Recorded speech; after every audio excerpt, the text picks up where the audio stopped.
सचिन वाझे हा महाविकास आघाडीचा सरकारचा जावई होता, म्हणजे ब्लू आर्ट बॉय म्हणतात। आणि तो जेव्हा बोलतो तेव्हा ते सगळे सत्य भार सांगण्याचा तो सगळा प्रकार आहे।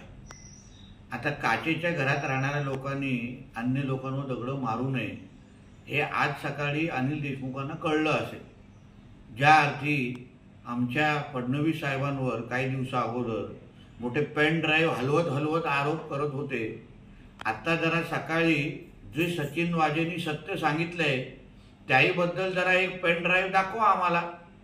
नाहीतर आज नाही तर उद्या सचिन वाझे असंच बोलत राहिला तर अनिल देशमुखजी आणि महाविकास आघाडीचे किती नेते परत आर्थर रोड जेलमध्ये आपल्याला दिसतील ह्याचा हिशोबच नाही।